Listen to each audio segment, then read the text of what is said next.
All right, good morning. My name is Carl Reichel. I'm the Director of Technology here at NWTC.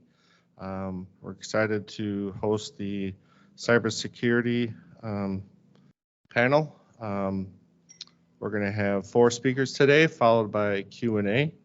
From an NWTC perspective, what's interesting about this is that there's a lot of, as we talked about, a lot of Industry 4.0 things going on, and those components are starting to have and need a cybersecurity part of it. So as a school, we're looking at integrating our trade students with our information technology students and having them work together, because that's what's going to have to happen out in the real world. So our panelists today are going to talk about cybersecurity. And first up, we have Tommy Gardner. He's the Chief Technology Officer for HP Federal, which spans U.S. federal agencies, higher education, K through 12 education, state and local government customer segments, and federal systems integrators. So pretty busy guy, and we appreciate him being here. Thank you.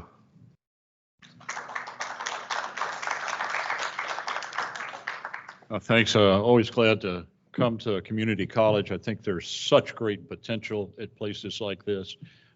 What a beautiful campus you have, too. I am just pleased to have a tour around this morning and try to find a parking space and get a chance to look at the students as they're coming in to school. I believe, and I've been talking on Capitol Hill about more funding for community colleges. Personal belief, I serve on the board of governors for ASME, and I'm also on the board of directors for ANSI. So ASME is Mechanical Engineering Professional Society. ANSI is American National Standards Institute. And, you know, we need more technical people in this world. And back when I was young, the technical colleges would teach you how to repair automobiles or work on a lathe or do some of the manufacturing things that we now have automated sitting right over to my right.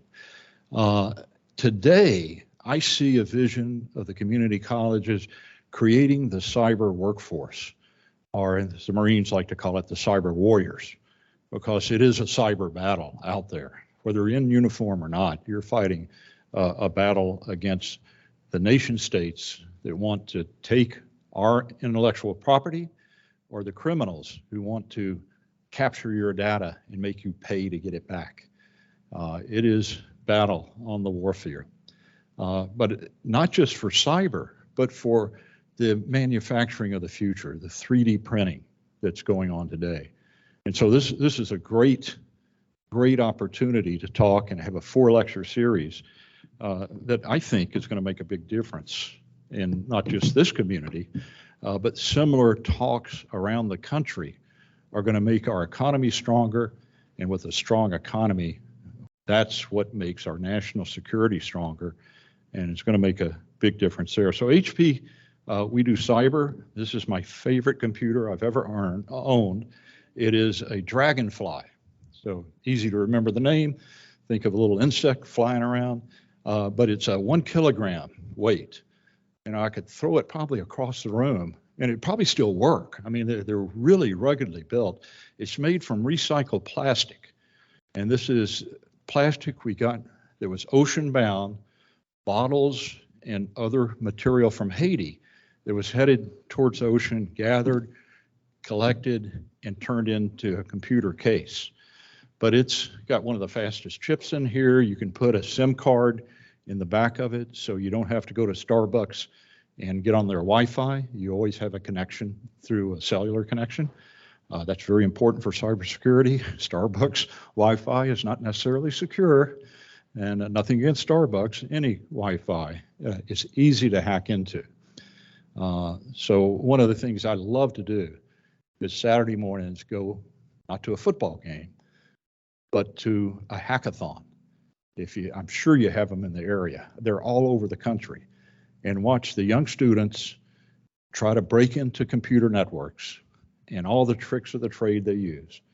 And they have a capture the flag is what they're trying to do, is find a specific file with a specific code that they can capture and say, I got there first. So it's a race. It's just a modern race, a cyber race, not a physical running race around a track. And I learned so much from the youngsters. And they always look at me as an old man, and they give me a lock to pick, because that's always one of the capture the flags. Can you pick a lock, like a locksmith? And I've learned how to pick a lock just so I can participate with these guys. But, they always go for the printer first. So if you got a network, if you're a IT expert, the printer is least protected. And so the easiest way into the network, the fastest way, is go through the printer. And most companies, when they build their printers, they give you a default password, and it's either admin or password. And most people don't change the default. It's too hard to go figure it out. It takes too much time. They don't worry about it. And sure enough, most hackathons, you get to the printer, you put in the password, it's password, and you're in the network. And then it's easy to go escalate from there and move around in the network once you're in. And you put a little script kiddie, a little code in, and you're all over it. You own the network. Should be that easy. I went to a Black Hat and DEF CON a few weeks back. It's in Las Vegas. You never see the city because you're so enwrapped with 25,000 of the world's best hackers that are talking from morning to the wee hours of the morning in the conference rooms about their techniques, tools, and procedures of how to get into somebody's computer, how to get into somebody's network. And there was a young kid who presented at Black Hat, 19-year-old kid, just graduated from high school, had a great discussion of how he did a senior prank to hack the school. And he took over the computer audio visual system at the school. So in every classroom, he had a skull and crossbones picture flashing up and laughing at the class. So his intent was to shut down school for the day, and that was his senior prank. And then he realized, well, wait a minute, I probably know more about cyber than anybody else in the high school. I'm going to get fingered. They're going to figure it out, and I'm going to get blamed. And so I'm going to have the attack come from the neighboring school. And so he went into the district network, and he hacked in there. And sure enough, he hacked in through a printer, and the printer password was password. Didn't have to work too hard, and he was in. And then he said, well, why stop at one? So he got the whole district. I think there was 100 schools in the district, and he hacked into all of them. So he shut down 100 schools. And 2 days before the hack was going to start, and he had a few cohorts who were going to watch and record what was going on in the classrooms, he realized I can get the 1MC systems as well, the announcement systems in every school. So I can blare an announcement and play songs the whole day. And that will definitely shut the schools down. And one of the guys said, well, what happens if the instructor or the teacher says, well, I'm just turning the audio visual off? That'll stop that, and we can still hold class. He said, I figured that out. I've got an automatic reset switch that will restart the audio visual system every 10 seconds. So the instructor would have to be there pushing the button every 10 seconds, off and on. And so the kid had thought about everything. I mean, so they'd pretty much have to take all electricity out of the school to stop his hack. And end of the day, the hack worked, all the district was shut down. They asked for help from the IT department of the district. We want to talk to the guy. We don't want to punish you. We want to give you an award and figure out, how did you do this? Come please teach us what was going on. And so, here's a case where the students are teaching the professors. Now, I teach cybersecurity at Catholic University in the evenings and grad students. And sometimes that's the way I feel. The students know more than I do. And the truth is, if somebody presents themselves as an expert in cyber, they're kidding you. No one's really an expert. You know certain things in your field, and you can get very deep in one area. But there are very, very few people that know all about all areas of cyber. Very, very broad. Very, very broad area. So I'm going to talk to you a little bit about innovation and innovation in cyber and what are the latest things going on, and try to paint you a picture of where the cyber field is going, because it's exciting and there are many different fields within cyber. So I'm going to give you a taste of all of them, and I'll be around after this. And you know, we can go into as much detail as you want, or probably I should say as much detail as I know, but I can certainly point you in the right direction to learn more. And that's what education's all about. You know, none of the instructors are going to know everything, but if they know where to go so you can learn more, that's what's important. So continuous learning is very important. So at HP, we do cyber, we do software, and there's some real interesting software developments that we've come across to stop ransomware. I mean, stop it in the tracks. Very exciting to CIOs and CISOs in the country. We do 3D print. As you see a color 3D printer, that is unique. Nobody else has anything like it in the industry. We don't do modeling builds. We build 3D printers for production. We are getting a lot of interest out of Detroit in the automobile industry. Why? Because if we can do it better, faster, and cheaper, that makes their ability to sell cars much, much better. And the transportation cost, it's in economics, it's called a friction to transport things across the Pacific Ocean. But if you can produce things locally, not only does the economy benefit from that, but you reduce the overall cost of the product if you can do it cheaper without the transportation cost. That's the real advantage of 3D print, is things can be done locally. And there's enough industry in this area that's still here or can be brought back here that is really generations. And you're going to hear an announcement later this year about 3D metal printing. And that's what I'm excited about. Plastics is one thing. It shows you can build many, many things very, very fast that, you know, go on the bumpers of a car or can be put into washing machines and dryers or other industrial parts. But when you start getting to the metals, you can build almost anything depending on the metals. Aluminum's hard because it's a very low melting point, but there's irons, there's titanium, there's a lot of things that you can do that have impact to industry. We also do a lot of data analytics, and you're going to hear more about that in another talk. But we've got a 30-year-old data lake on printers. And for predictive analytics of when a printer is going to break, we can tell you within 2 days. And we can ship a part to you so that instead of the printer breaking and you being no ability to print, or you have to buy a backup printer, so in case one breaks, you've got another one ready to go, you get the part delivered to your door, you replace the part, and nothing stops. Now that's pretty good, and the only way we could do that is through predictive analytics.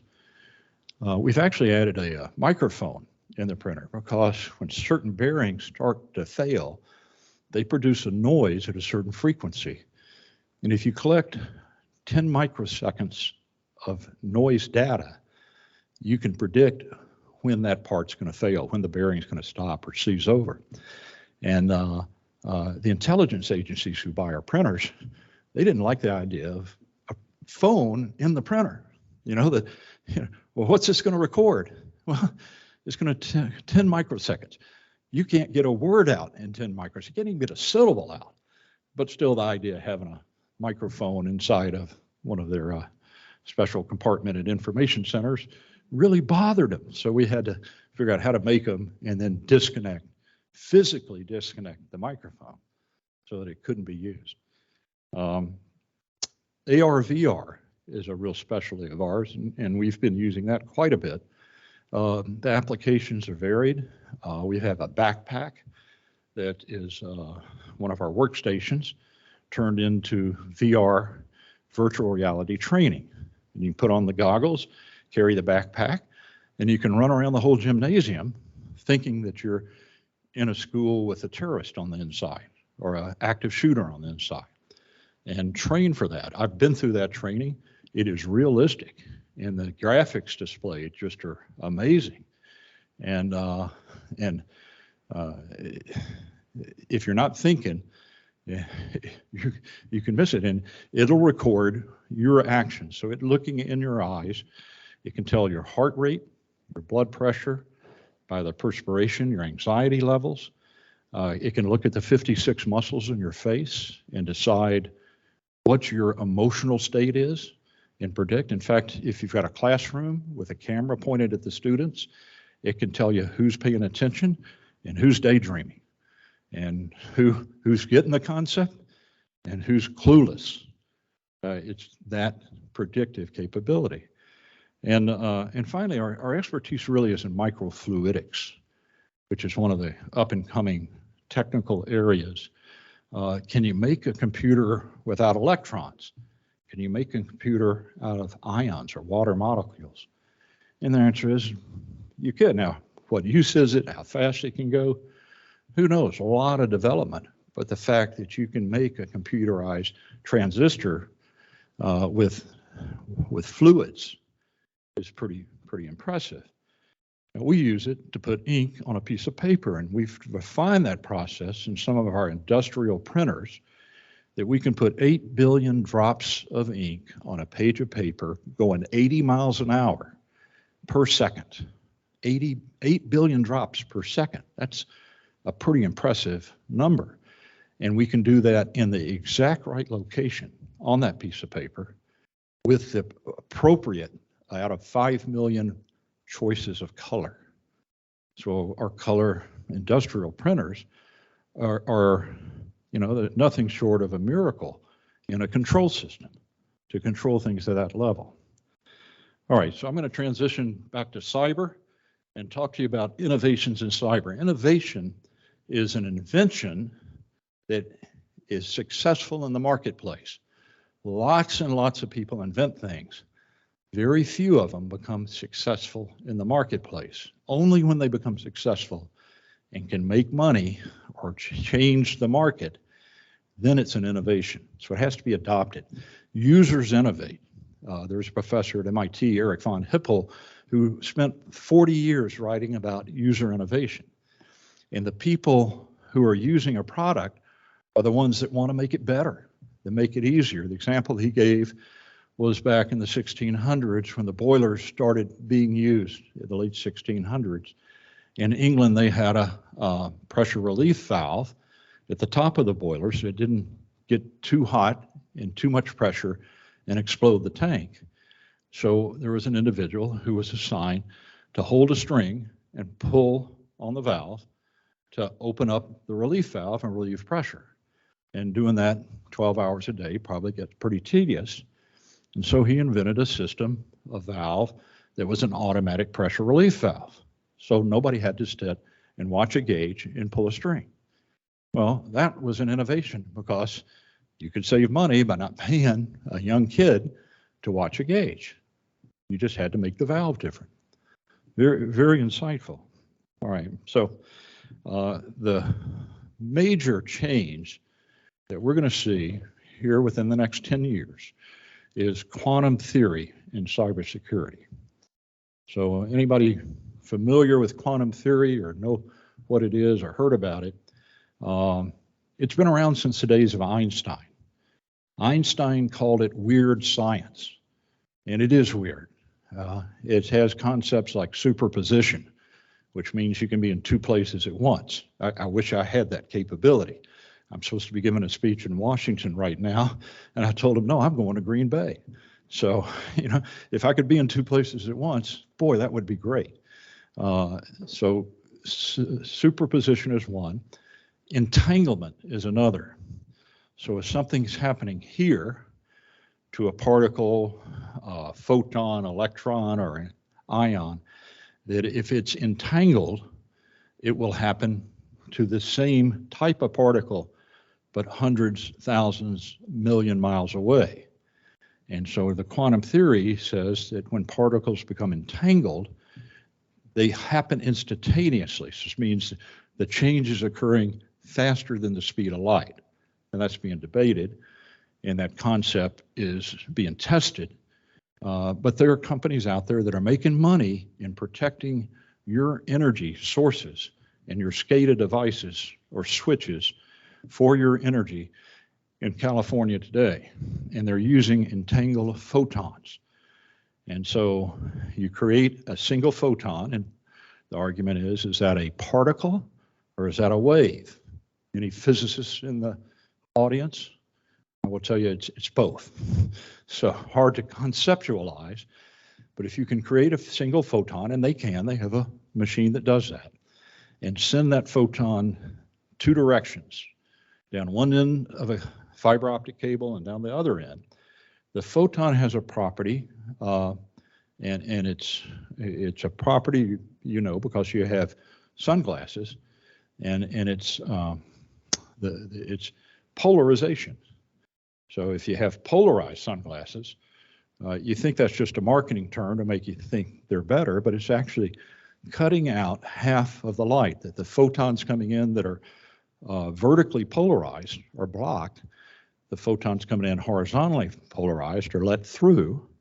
And so you've either got a horizontal or a vertical polarization, and they can reflect at the horizontal would be a 0, and the vertical would be a 1, and 0s and 1 make up a digital signature that you can have a digital key distributed just by the single photons coming through. Is it a 0 or is it a 1? You count it on both ends, and you can get rid of the public keying system. You have a unique private key that can be 1 billion bits long, depending on how many photons you pump down the line. Fascinating concept in cybersecurity applied to your critical function of energy. So that's just one of the thoughts. I was on the board of governors at MIT Sloan, at the Sloan School, after I graduated, and they brought me back. There was a professor there in the math department who worked with the business school, and his name was Peter Shor, and he created in the 90s, early 90s, something called Shor's algorithm. Well, that was ancient history today, but what you realize was the algorithm was designed to detect very, very large prime numbers very efficiently. And the background of all encryption is based on prime number. And the ability to have a true random number generator that creates a prime number as a background of your encryption process, it allowed us to create SHA-256 or SHA-512 algorithms that were designed to be unhackable with 100 years brute force hacking. That's pretty secure. I don't plan to live another 100 years. I don't imagine most people in this room do. So if you encrypt something during your lifetime, it's protected. With Shor's algorithm, you could use a quantum computer, which we don't think's been developed yet, but has potential, and people are working on it and spending billions of dollars every year to do that. And a quantum computer running Shor's algorithm could probably hack your SHA-256 within 4 hours, potentially 4 minutes. So if you're encrypting something that's going to be readable in 4 minutes, it's not encrypted. And so a lot of the work you see at NIST in the quantum field is post-quantum encryption, meaning they're looking at encryption schemes that can get around the quantum computer and Shor's algorithm, or Gibson's algorithm is another one that can be used, and get around those so that you have secure encryption and you can protect your data either for privacy or for protecting intellectual property or trade secrets. So they went from 70 plus algorithms down to 25 or 26. This summer, they've necked that down to 5, and they hope to come up with 2 or 3 within the next 2 years, and then really force industry to start using them, because there's things that need to be encrypted today so that 10 years from now, when a quantum computer is feasible, they're not readable right away. So that's an important thing, post-quantum encryption. You can take the idea, why me, why worry? I think that's Marley's concept, don't worry about a thing, it's going to be all right. That's the putting your head in the sand, as the ostrich would do. It's not going to be all right. I try not to scare people when I'm talking about this, but it's scary stuff. There's consequences, both in your privacy, your credit cards, whether have created something unique, patentable, but don't want to share out the secret formula of Coca-Cola, for instance. They hack into Coca-Cola and get their secret formula. they'll pay a large ransomware to get it back. They need that. It's part of one of our biggest moves in the cyber world is stopping ransomware. I hinted at it earlier, but we use a technique that was developed at the University of Cambridge by a professor there named Ian Pratt, and it's micro-virtualization. So if you ever done a test, most academic institutions, most industry, and certainly government will check if you're going to click on that email that the Nigerian prince just sent you to say you're going to get $1 billion, and if you got 100% of your institution that says, no, I know that guy, he's a fraud, I'm not clicking, then you're okay. But inevitably, somebody in your organization clicks and it downloads some malware, and all of a sudden the threat actors are in your network. It brings up this concept called zero trust. Don't trust anybody in your network. Validate, verify, identity management, and maintain your control of software, because anybody could get in there. Well, what we do is create micro virtual machines. So if somebody clicks, it comes up in up to 1,000 micro machines. They're all virtual. So when you shut down your browser, all the malware downloaded never got to your hardware. It blows it right up.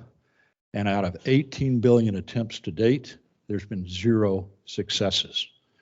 Now that doesn't mean it's foolproof, because one day somebody's going to figure out around it. How do I beat this malware, this malware software? We call it SureClick. It's a marketing term, so I hate using it, but how do we beat this? Somebody's going to figure it out, and then we've got to figure out how to work around what they figured out.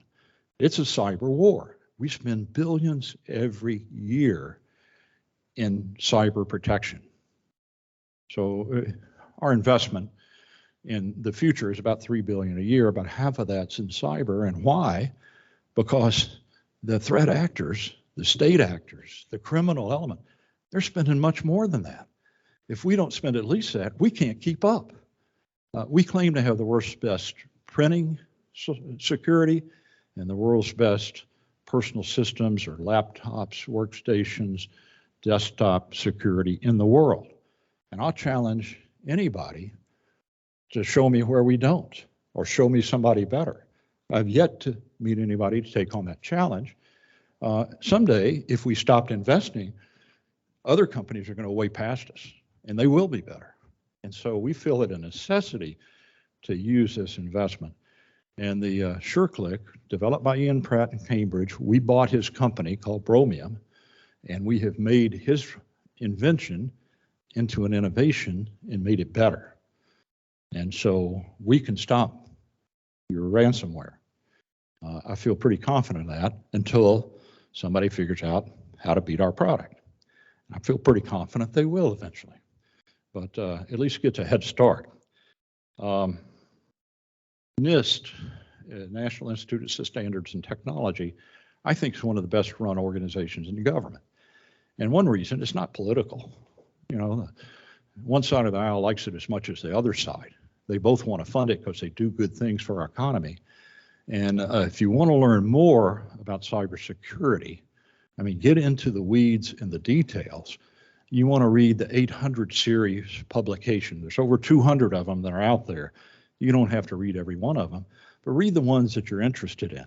And they have to do with hardware resiliency, zero trust. They go into micro-virtualization. They do into risk management framework. How do you decide how to spend your money that you have in cyber? How do you develop a risk analysis to spend it on the things that are the biggest threats? And I like the resiliency story. We helped write that at HP, and that's the way NIST works, is they work with industry, academia, they get a consensus, and they develop a standard from there. But the hardware resiliency, because we do hardware, very important to us. What we've done in our BIOS, or the basic input-output system of the computers, is we write our own code, kind of like the secret formula Coca-Cola. We don't trust anybody with our code. We want to keep a handle on it. I don't have access to it. I don't have a need to know, but I know it's written by HP software experts and that we protect it, just like Coca-Cola protects their secret formula. But we put it hardware and code in an encrypted chip in your trusted compute module in here. And when the boot happens, when the software loads, it goes into memory. And every 2 seconds or less, what is in memory is validated with a hash technique, if you're familiar with hashing, validated what's in memory with what's on the encrypted chip.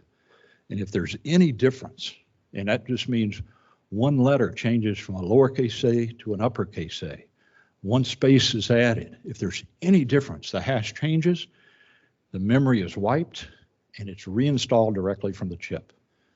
So if you have an attack on your BIOS or under the operating system where the hackers love to go hide and sit there and wait for 0 day, if you have an attack, it's going to be detected in under 2 seconds, and it's being corrected. So if you want to see the attack, don't go get a cup of coffee, because it may happen and be fixed before you ever get back. I mean, that's hardware resiliency. Other people will design resiliency means if you get an attack, ship the computer back, we'll send you a replacement, we'll fix yours and ship it back eventually. 2 weeks, 2 months. That's not resilient in our eyes, although it meets the NIST requirements. So you want to check, what does that mean to you? The definitions are critical, and the interpretation of those are critical in the cyber world.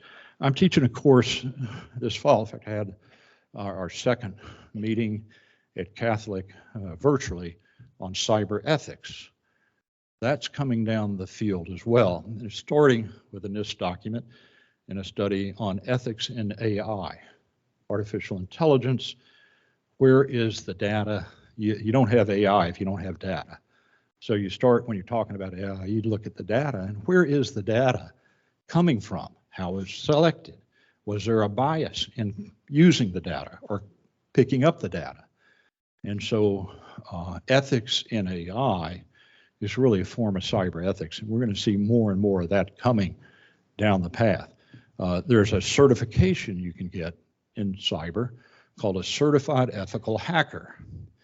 And at the Black Hat conference, you can wear a black hat or a white hat. I've got my white hat out in the car mainly to keep the sun out of my eyes when I'm driving. But it's, are you a good hacker?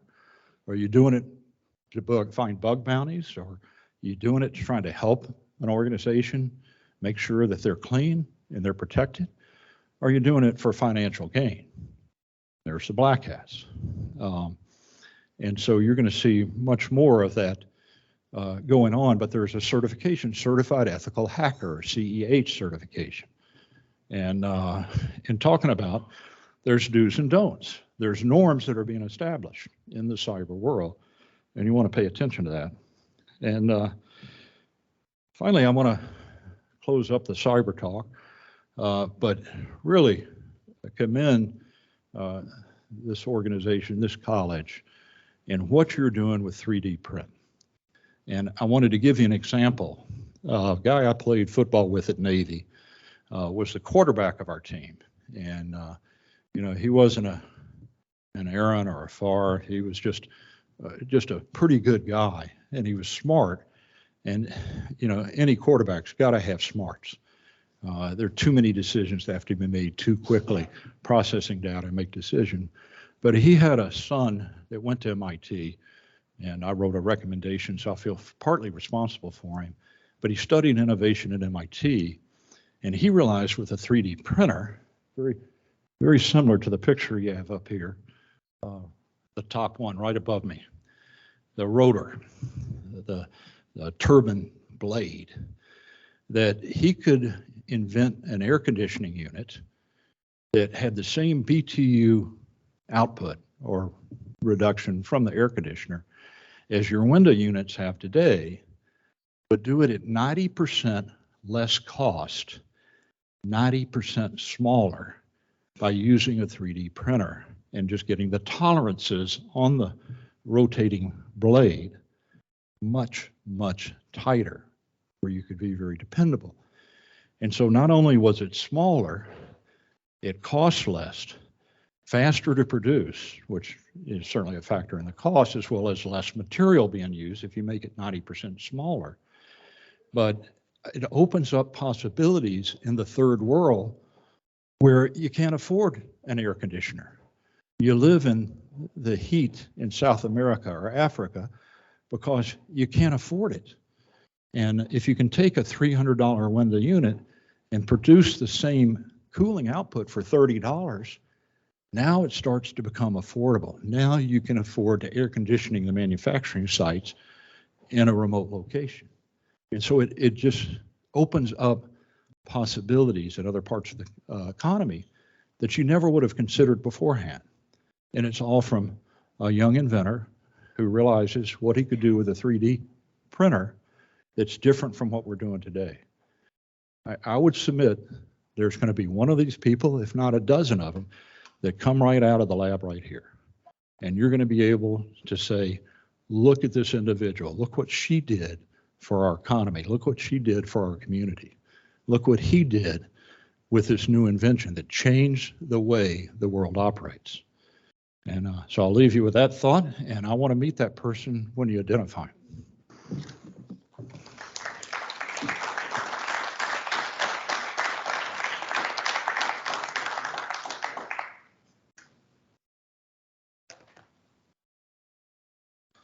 Thank you, Mr. Gardner. There's pretty intense stuff coming out in the future for cybersecurity, and I think we're all living the challenges of today, keeping our network safe and endpoints safe. So next up, we have David Rickaby. He's the Information Security Program Manager at American Food Groups.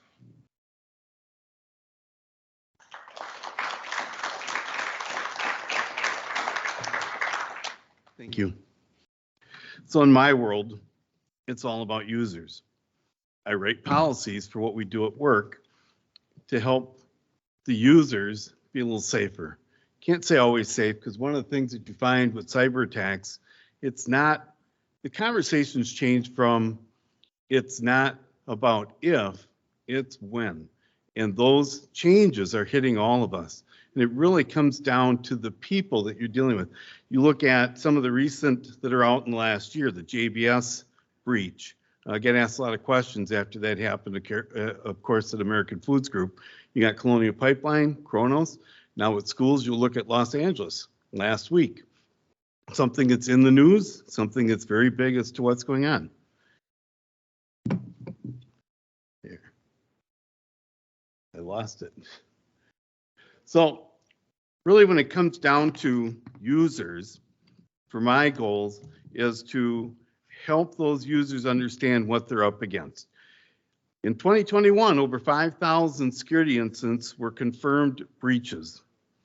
Phishing attacks increased by 11%. I'll guarantee you that went up in 2022. We're not done with the year. Attacks using ransomware rose by 6%, huge numbers. Here's the one that should shock you. 85% of the breaches start with an email. And somebody clicked, somebody pushed it along, and even on some of these more recent ones, we've seen that. Emails.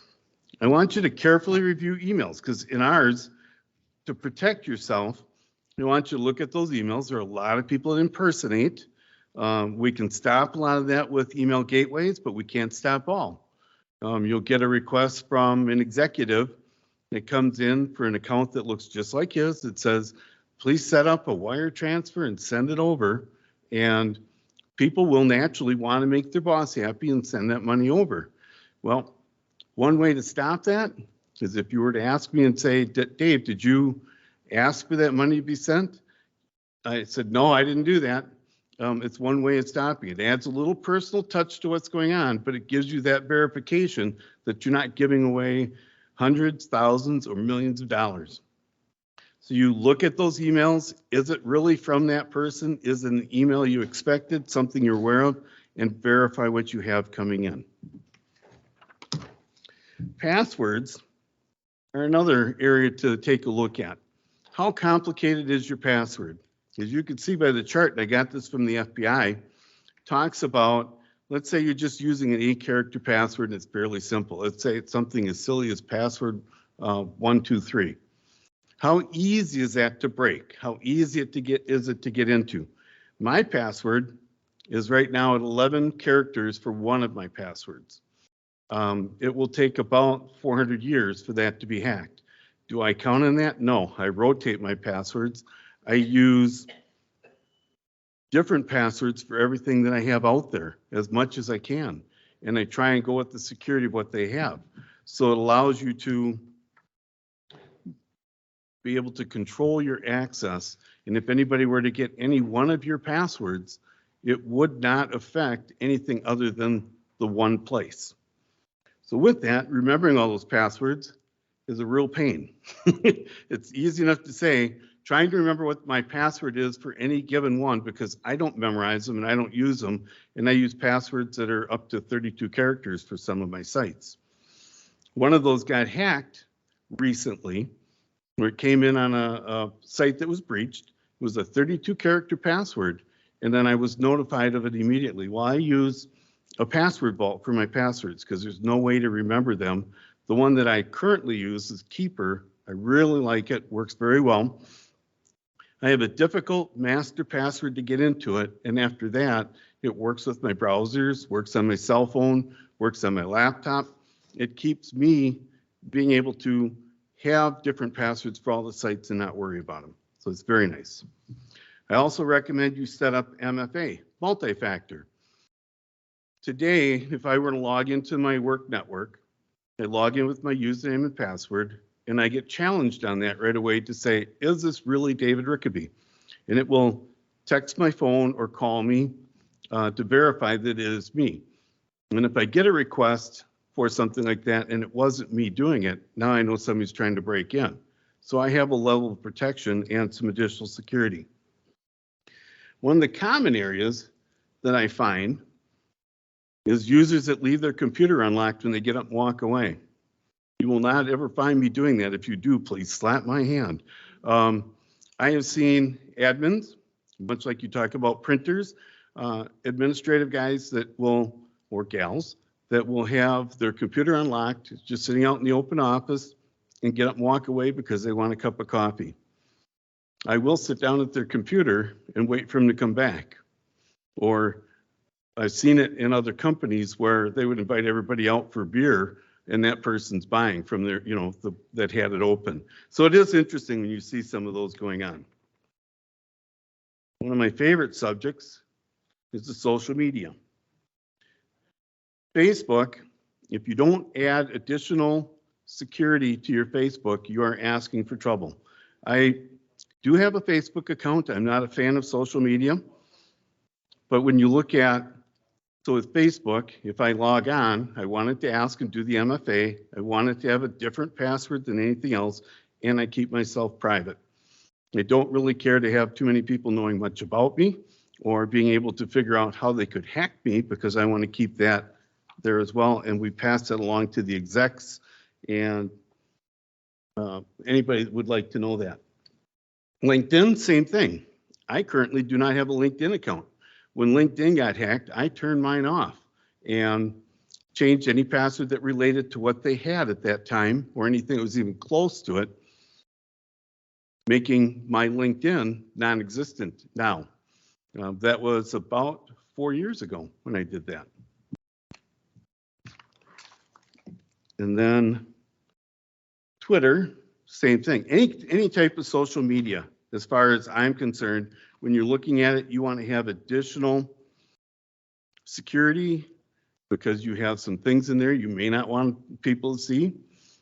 We traveled around 1 year with our Boy Scouts going through, and we were updating all the parents as we went out to California for how we were doing and what was going on and updating a website. I never once logged on to a legitimate internet to do that for them because we were traveling and working with them. Other than when we were at scout camp, I was able to just go through and get on the network, be able to update everything and work on it. And when you talk about trying to be safe, that's not a very safe way of doing that for any of those networks I found, but I would use a VPN to connect up so that my information was secured. In my role at American Foods Group, it's all about people. People are hungry, they're thirsty for knowledge, and they really want to hear more about, and what I'm doing, is it safe? Thank you. You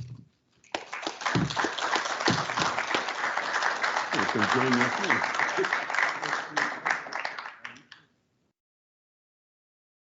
Thank you, David. One of the things that we started to do with our students is part of their onboarding process. We have one of our security analysts come and visit them and talk about the importance of security for their accounts here. And then of course, also it's just not about your work accounts, it's also about your personal accounts. So we had some really good reception from the students on that, so that they learn that starting right away and then taking it to the workforce with them. All right, so this is where we get interesting. We have Cody Gonzalez coming in remotely. She is research professor of decision sciences and founding director of the Dynamic Decision Making Laboratory at Carnegie Mellon University. Hi. Can you hear me? Yes, we can. Excellent. Okay. All right, let's figure out how to share my content.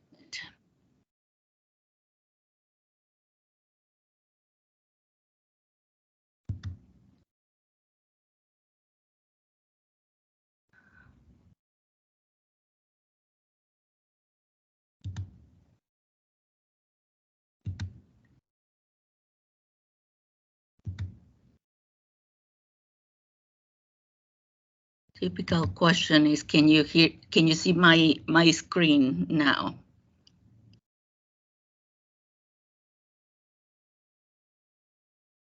I cannot hear you, but yes, should I? We can okay, see perfect. All right, excellent. So I am a professor of decision sciences at Carnegie Mellon University, and you might wonder what social science has to do with cybersecurity, but in fact, the human factor, as we have heard before, is a very important one. And so I study the psychology of cybersecurity, and in particular, we are trying to construct models, computational models of how humans make choices in the context of cybersecurity. We call these models cognitive clones. Essentially, these are computational representations of human decision making that help replicate and predict the decisions that humans are going to make. These models are also dynamic and adaptable in the sense that they can predict what humans are learning over time, and they are accurate predictions of the expectations and the beliefs that humans have about a context. Importantly, these type of computational tools can be synchronized with a human as well as with other machine learning tools, so that we can modify the environment in order to improve the predictions and the way humans are making the choices. We use a theory that is called instance-based learning theory.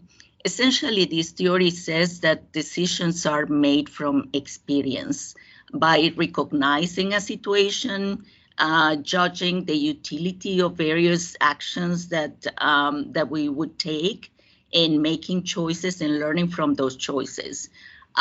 This might seem like a very obvious thing. Of course, we make decisions from experience, but importantly, a lot of the theory on decision science is mostly based on description, meaning looking at different alternatives and making a choice as if we had not had a context and a history and a background, but that's completely unrealistic. We always recall our experience when we are making choices. So in this theory, we represent the context of a particular problem, and we create, based on some mathematical foundations, what we call a blending value or an expected utility of generating some actions in different alternatives. And then the algorithm selects the option that has the highest value. Now, how do we use such cognitive clones in cybersecurity? So in this slide, you can see the different human elements that are involved in cybersecurity. Of course, there is human defender. These are constantly monitoring our networks and trying to prevent the human attacker from entering our networks. But we importantly also have the end user. And interestingly, we have heard already several things about the end user. Those are the ones that click on those emails that allow the attackers to enter our networks. So what we do is we create these cognitive clones of the end users. We also create cognitive clones of the attackers and of the defenders. And in this figure, you see this cycle that intends to predict what the attacker and the end user are going to be doing. Those cognitive clones then are going to inform the human defender so that he or she can improve the allocation of defense resources in the network. So this is what we have been working on. Again, these are adaptive models. And in particular, one of the applications is anti-phishing training. So anti-phishing training, it refers to bringing these models to predict whether a human, an end user, is going to click or not on an email or a phishing scam. So organizations have to deal with this explosion of scams currently, and the training techniques that we have for our end users are really ineffective. They provide either general instructions, but they are not personalized, they are not adaptive, they are not relying on the particular experience and context of that user. And that's why a lot of phishing emails are successful. They take advantage of particular contextual and environmental issues that are very personalized. So we use these cognitive clones to do this training. I'm going to skip this slide just because it has some more of the technical content of how these models are created, perhaps less interesting for you. But the idea is that we create these models and then we test them. We test them against what humans are going to be doing, in this case, for phishing emails. So in this slide, you see on the left-hand side an example of how we create our data collection tools. So we have a set of phishing and ham emails, and then we look at a pre-training with some of those emails and a training phase with those emails, and then the post-test. We then are interested in looking at whether certain ways of training individuals are going to be more or less successful. We do the same thing with our cognitive clones, meaning we run the same experiment with a computational tool. And then we look at how well our models predict whether humans are going to be clicking or not on a certain email. And on the right-hand side, you see some of the results. The model is the light gray line, and the human is the dark line. And this is showing the sensitivity. They are called ROC curves. So basically, the idea is the model and the human are very close to each other. And of course, none of them, neither the model or the human, are perfect at discriminating the phishing from the ham emails.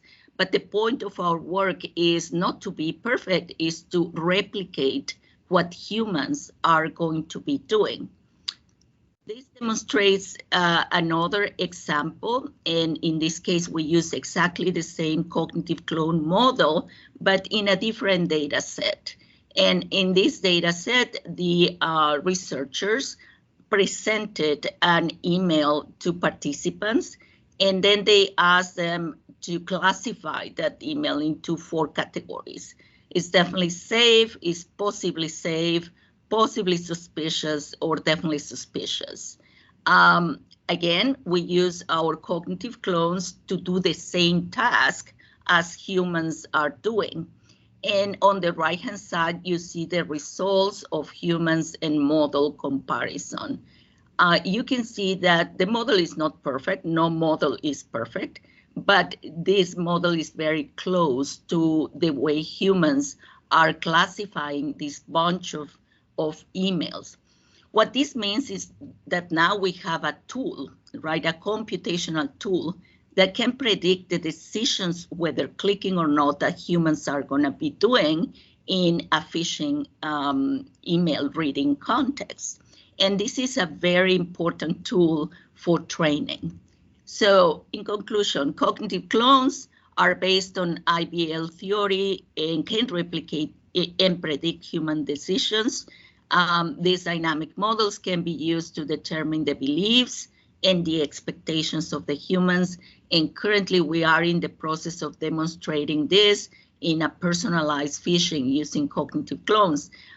It's hard to get companies and even our universities to agree to demonstrate the benefit of this in real time. So a lot of our demonstrations are actually based on experimentation.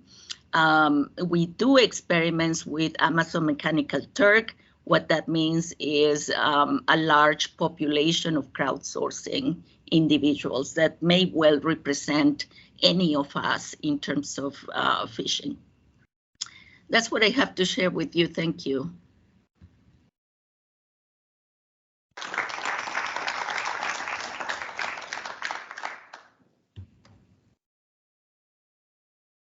Thank you. That was very interesting, and we can attest to the, I guess, individualized learning being a school that every student learns differently.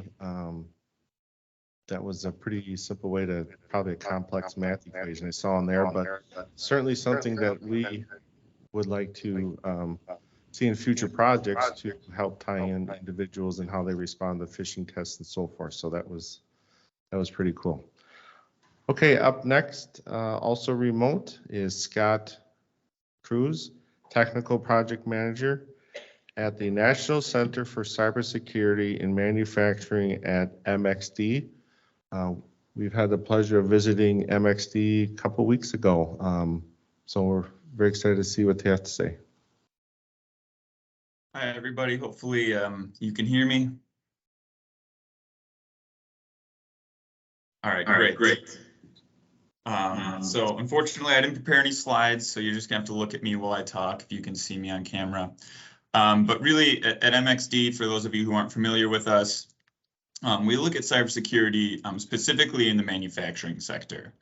So MXD was started in 2014 as the Digital Manufacturing Institute, charged with the mission to improve U.S. manufacturing supply chain and help to bring digital technologies into the industrial sector, moving towards that fourth industrial revolution that we heard so much about during the keynote speech.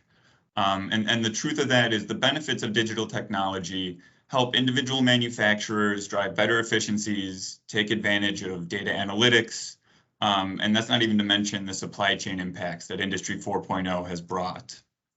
But there is a trade-off with that. The more digital technology you bring into an organization, into an industry, along with just the general trend for all industries heading towards cloud-based software, you have to log in almost any time you want to use any software on your computer. And that trade-off is really the expanded threat surface that manufacturers face in their day-to-day operations. The cyber threats that may be used to impact traditional IT enterprise systems within the office environment are now capable of spreading to operations technology. as more factory floors get networked, and you bring that digital penetration into your factory, or vice versa. If you have an OT, operations technology machine out on your factory floor that has a vulnerability, that can become an entry point into your enterprise network. So you can think of, recent headlines. I saw the Colonial Pipeline was mentioned earlier as one of those examples of an attack that really took down operations technology and shut a huge, had a huge impact on the East Coast. And not to mention things like Target. There was a major Target hack a few years back. Turns out it was an insecure IoT HVAC system. So as you connect more devices and you have more digital surface, your threat vectors and the opportunity for bad actors to gain access to your systems continue to grow. So in addition to being the national or the Digital Manufacturing Institute as of 2014, in 2019, we were designated by the DoD as the National Center for Cybersecurity in Manufacturing. And this was really an acknowledgement from the DoD. In addition to funding and advancing digital technologies, more resources need to be put behind supporting cyber advancements within the manufacturing sector. So kind of with some of that background on MXD and how we look at manufacturing, how we look at the cybersecurity landscape, one of the biggest things that we talk about that manufacturers are either unaware of, want to, maybe turn the other way, ignorance is bliss, is really that the manufacturing sector is a target and continues to be a growing target for cyber criminals. Cyber manufacturing was #1 for data loss from cybersecurity attacks in the last few years. The #2 industry by cybersecurity attack volume, and 35% of all cyber espionage attacks in the US are targeted at the manufacturing sector. So with a few of those scary details out there, we try not to lean too heavy on the scare tactics at MXD, but the reality is it's an industry sector that really faces a lot of issues. And of the more than 250,000 American manufacturing organizations, approximately 164,000 of those are 20 employees or less. So when you think about some of the most advanced schemes in cybersecurity, you think about quantum computing and all these things that are out there. These manufacturers lack the resources and cybersecurity expertise to face even some of the more basic threats. We think about the phishing emails, we think about ransomware, different ways to get into an infrastructure, whether that is the IT side of a business or the operations technology and the IoT surface of a manufacturing organization. So what are the latest schemes that we talk about with our manufacturing community in trying to build cybersecurity expertise? The simple idea that while there are very advanced attacks, like the NotPetya ransomware that was believed to have had politically motivated origins, nothing confirmed there, but from something that was developed by, maybe a state-sponsored hacking group, ended up taking out critical infrastructure at an organization like Merck, Mondelez, and Maersk, spreading throughout their critical infrastructure and taking networks down across those organizations. Something as simple as a phishing email, getting into a system and shutting things down with ransomware, costing those organizations countless millions of dollars. To the more simple attacks on some OT operations environments. Something recently at Georgia Pacific was an improperly secured VPN that a disgruntled employee was able to go in and essentially shut down their operations and shut down a factory, costing around $1 million for that organization. So when you think of some of the more advanced things out there, Stuxnet was a hack that potentially, some other politically involved attack to bring down the Iran nuclear program, where the proprietary F-15 design data being stolen in a very sophisticated scheme allegedly by state-sponsored hackers in North Korea. So you have those very advanced threats out there, the continuing evolving landscape of cyber attacks. But really what we look at within the manufacturing sector, when we talk to the small businesses that interface with MXD, we're looking more at, what are the simple things that we can start doing? Even some of the major OT cyber events that have happened, some of the news headlines you may have seen recently can be as simple as a targeted phishing attack, clicking on an email you're not supposed to, or a malicious USB drive being dropped in the parking lot and being plugged into a system and gaining access for hackers into the infrastructure. So it's really critical for manufacturing organizations to prepare themselves for the cyber threat landscape that's out there. We don't all need the newest and most advanced AI-based threat detection software. While some enterprises that can validate the investment to spend on that, they're protecting much more valuable intellectual property, much more valuable operations technology. The other idea, the next shift heading towards zero trust architecture for IT and OT infrastructure as these business systems tie very closely in with the operations side of a business. We like to preach starting with simple cyber hygiene, proper access, authentication, encryption, training, and monitoring. Do you have a firewall? Do you have locks up to keep people from getting into your infrastructure? Do you have simple network segmentation in place to be able to make sure that if somebody gains access to your OT environment, it's not able to spread throughout your factory floor. It might take down a few machines, which can still cost a company millions of dollars, but not being able to spread throughout the entire organization.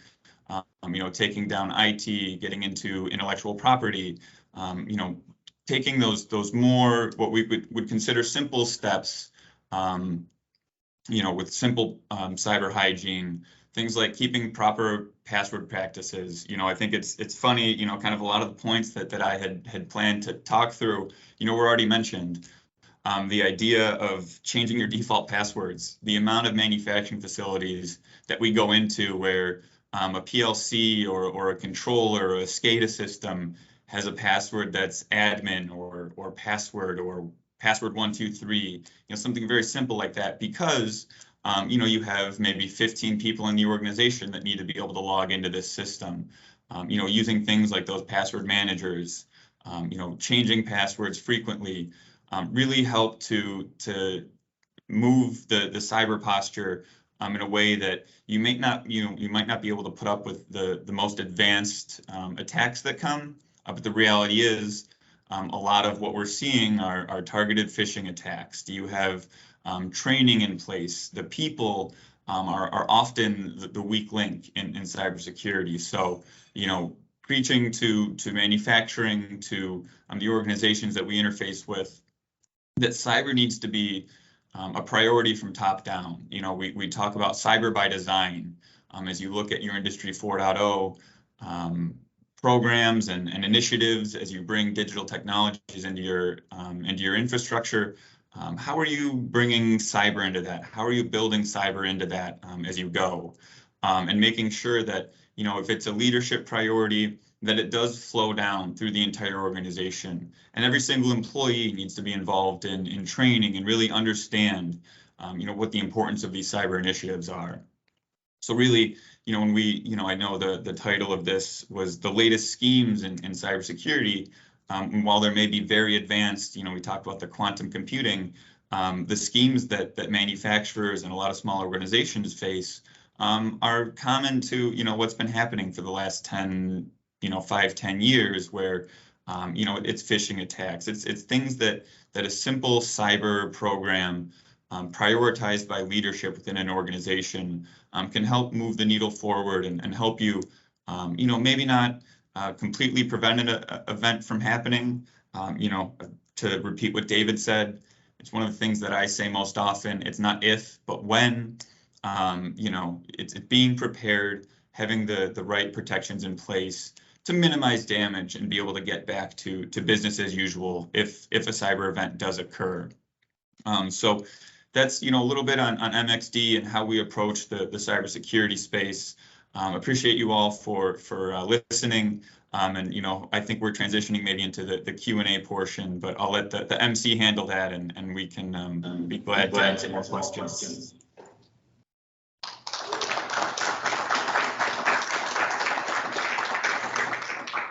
I think this one on. Okay, we'll go into Q&A. Anybody have any questions for any of our panelists or me?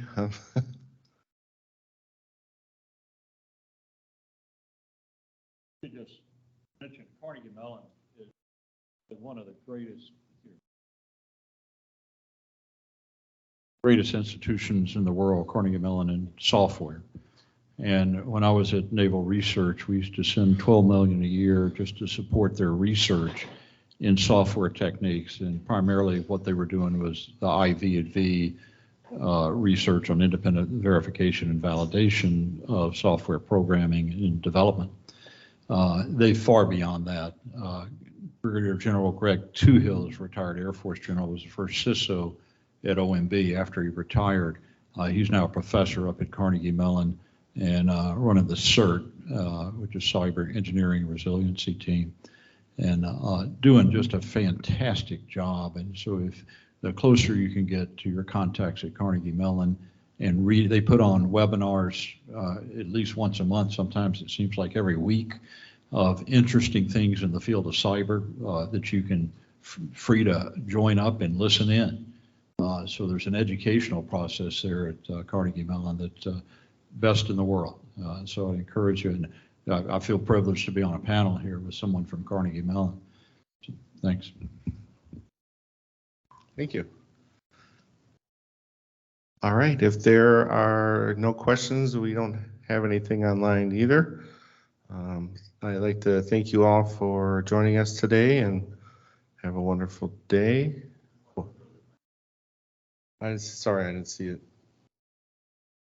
Oh. All right, well, thank you.